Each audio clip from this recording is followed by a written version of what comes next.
Sadullapur hospital নয়, এটি কিন্তু সাদুল্লাপুরবাসীর জন্য গর্ব যে সাদুল্লাপুরেও একটি হসপিটাল। আজকে আমি গেছিলাম স্কুলের টিফিনের সময় ভাবলাম একটু হসপিটালটা আপনাদেরকে দেখানো দরকার। এজন্য আজকে কিন্তু আমার ভাঙ্গাচোরা বাইকটা নিয়ে চলে আসলাম সাদুল্লাপুর হসপিটালের মধ্যে। হসপিটালে আসিয়ে কিন্তু একটা জিনিস আমি লক্ষ্য করলাম, এই রাস্তাটি কিন্তু অনেক ভাঙ্গাচোরা।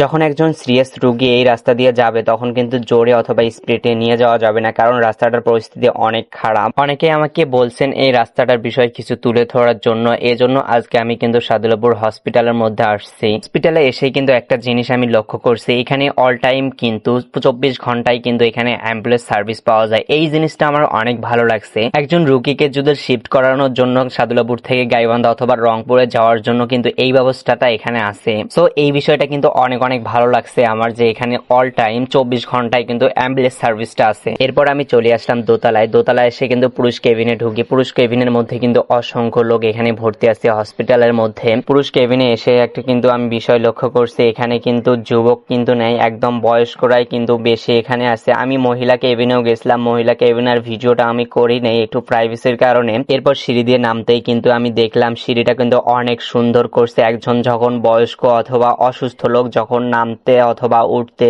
এটা কিন্তু সিঁড়িও আছে, আবার কিন্তু নামানোর জন্য সোজা রাস্তাও আছে, যেমন ব্রিজে থাকে। আসলে এই জিনিসটাও কিন্তু আমার ভালো লাগছে। সাদুল্লাপুর হসপিটাল লিফট না থাকতে পারে, কিন্তু এই বিষয়টা কিন্তু আমার অনেক অনেক ভালো লাগছে। এরপর আমি দোতলা থেকে একটু বাইরে আসলাম বাইরের পরিবেশটা দেখানোর জন্য আপনাদেরকে। বাইরের পরিবেশটা কিরকম, হসপিটালের সামনে পিছনে সবকিছু পরিষ্কার ভাবে দেখানোর জন্য আজকে আমি বাইরে চলে আসলাম। বাইরে এসেই কিন্তু দেখতে পেলাম অনেক ঠান্ডা পরিবেশে কিন্তু বসানোর ব্যবস্থা আছে। পাশে কিন্তু একটা পুকুর আছে, এই পুকুরের পানি কিন্তু অনেক ঠান্ডা। তো সব মিলিয়ে কিন্তু আমাদের সাদুল্লাপুরের জন্য হসপিটালটা অনেক গর্বের বিষয়, যে সাদুল্লাপুরের মধ্যেও আমাদের একটা হসপিটাল এত সুন্দরভাবে এত সুন্দর পরিবেশের মধ্যে আছে।